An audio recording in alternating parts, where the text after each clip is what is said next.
It's Warmachine Wednesday, which means it's time to update your apps. My name's Ryan, and I used to be good at Warmachine. Welcome to Spell That.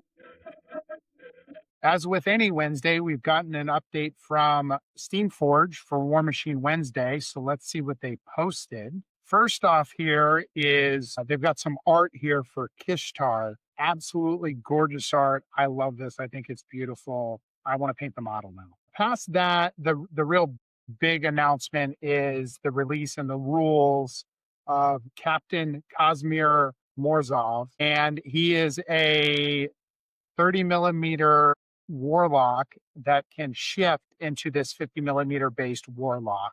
I just want to appreciate the model for a second. He's absolutely stunning. His smaller form, I'm going to do smaller, right? He's taking up every bit of that 30mm base. And then when he shifts into his 50mm base, he's just massive. I love the comparison of the pieces of armor on him. And really, it's his hammer. It's that two-handed hammer that he's got that is very much a big two-handed hammer.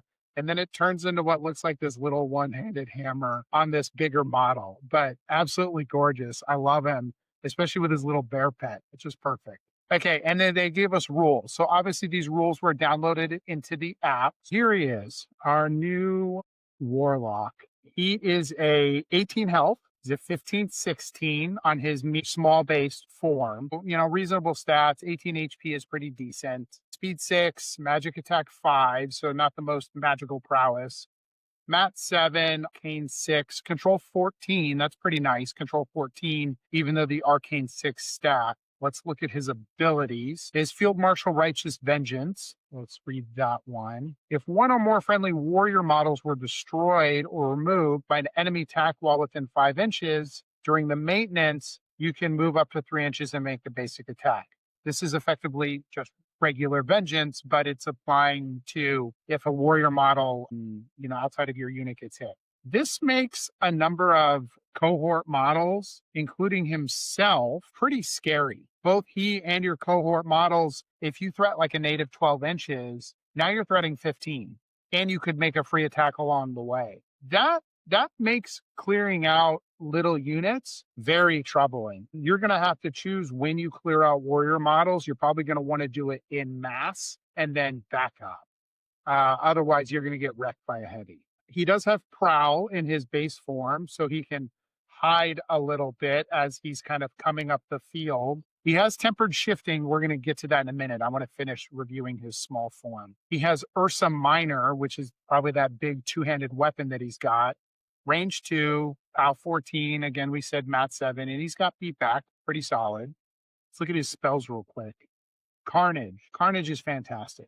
Friendly faction models gain 2 to melee attack rolls against enemy models in his control range. So the enemy models have to be in your control range, but he is control 14. So you can put him up there, clip a number of models on the further outskirts of his control area and get +2 to hit, which is really nice. And it's all models. It doesn't matter warriors, cohort, you get +2 to hit. Force Evolution is also a really spicy upkeep. Target-friendly living faction war beast gains +2 defense and melee attack damage rolls. That's really good. Let's look back here real fast at your primeval is a 13-18. So that's going to go to 15-18. Your Strix is going to be a defense 16, armor 17. The Starved is going to be a 13-18. Not to mention the +2 damage. But those are really, really good defensive stats. I like that as an upkeep spell.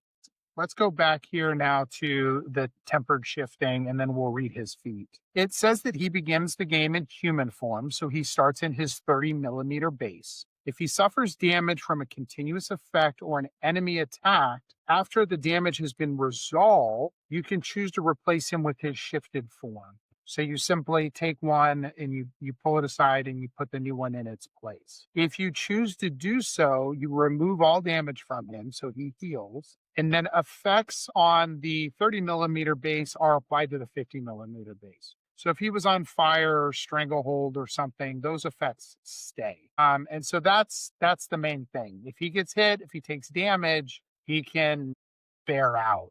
so to speak. Let's look at his feat real fast because it has a similar feeling to that. So his feat says, if he's in human form, you immediately replace him with his shifted form. So his feat just allows you to self-trigger his replacement. The other side of it is it allows you to immediately shapeshift your other models. So if you have other marked models, you can shift them. Now, this does have some timing stuff, so I will read this. You can immediately replace any friendly marked models with friendly shapeshifted models that have not yet been put into play. Makes sense. Something you haven't shifted with. When a shifter model replaces a model that entered play this turn or that is already activated, it must forfeit its normal movement or combat action. When this model replaces a disabled model, this model is not considered to have entered, doesn't cause any triggers. When this model is destroyed, removed from play. So that's kind of normal stuff for your shifted models. Additionally, Morozov and friendly shifted models gain +3 armor and +3 to melee damage rolls. So let's break this down a little bit step by step. The way I'm reading this is if you have a marked model that has not activated yet and you replace it, then you can activate as normal. So you could get rid of a guy that hasn't gone yet and replace it. And then additionally, +3 armor and +3 melee damage to all of your shifted models. Obviously, that's going to count himself and then all of the other shifted models, which you can just shift everybody all at once on that feat turn. You can get a pretty heavy alpha if you have marked models in range, shift them in charge, you're getting +3 to your melee damage rolls. Obviously, we know that the shifted models are very strong already. They do a lot of damage.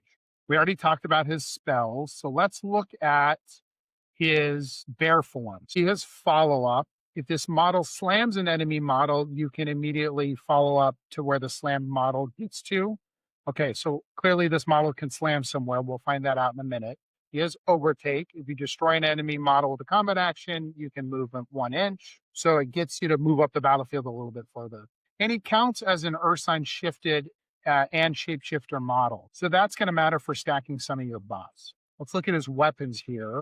What did we start with? We started with Ursa Minor as a PAL 14. Here's Ursa Minor now up to PAL 16, range 2. And now he has Ursa Major, that other weapon he's now holding, also range 2, PAL 16.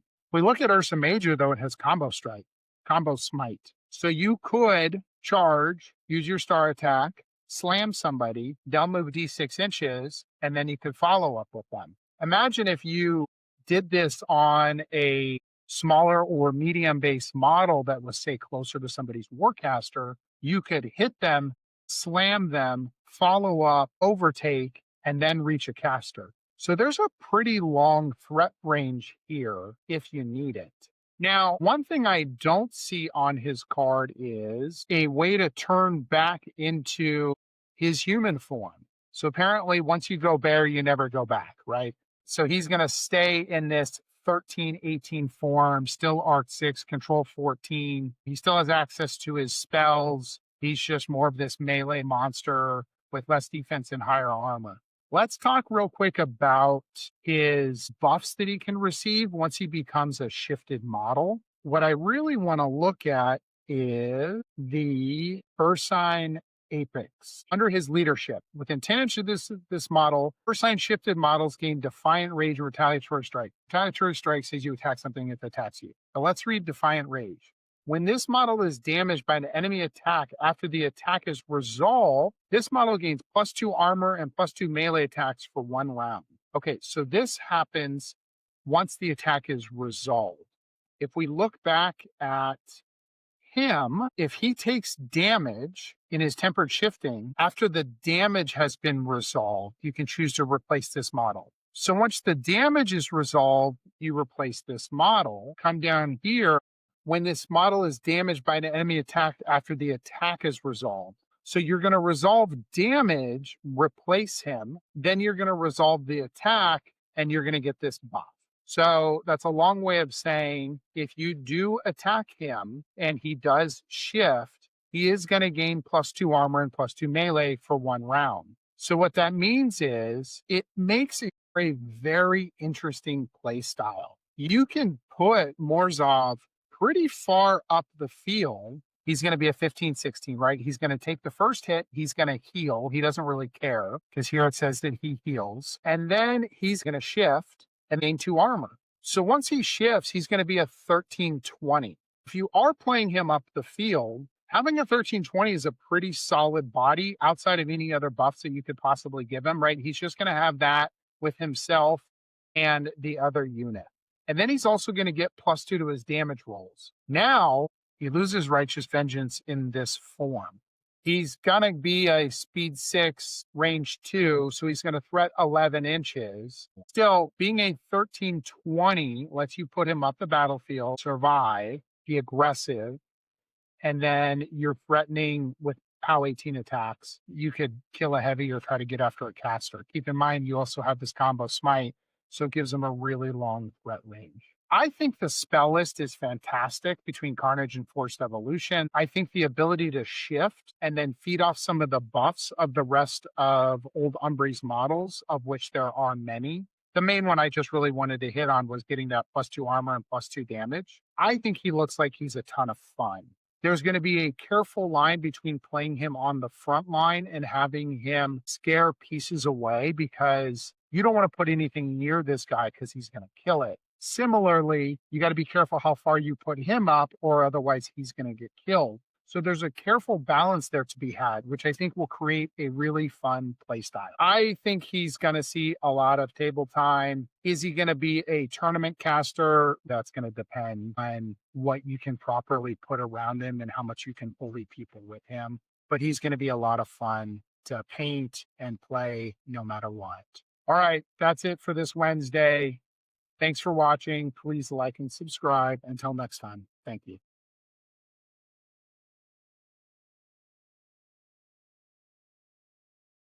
I wanted to add an update to the video that I posted yesterday here real quick because I made a significant error.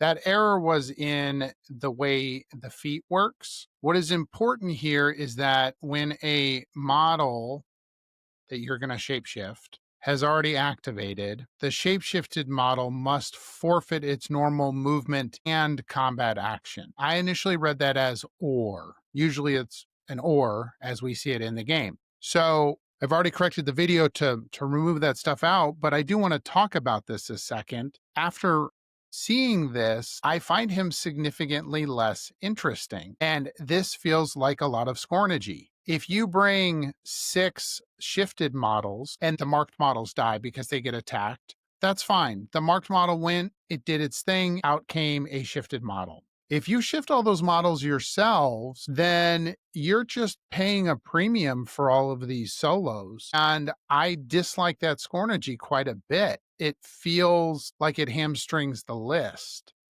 When I thought it was an or ability, what I had imagined was you could run a marked model, feat, replace it with the shifted model, and then make attacks with the shifted model after having forfeited your movement. So you don't get a threat extension. The marked model sits where the shifted model will go, and so you can't reach any farther, but it would have given you a threat range.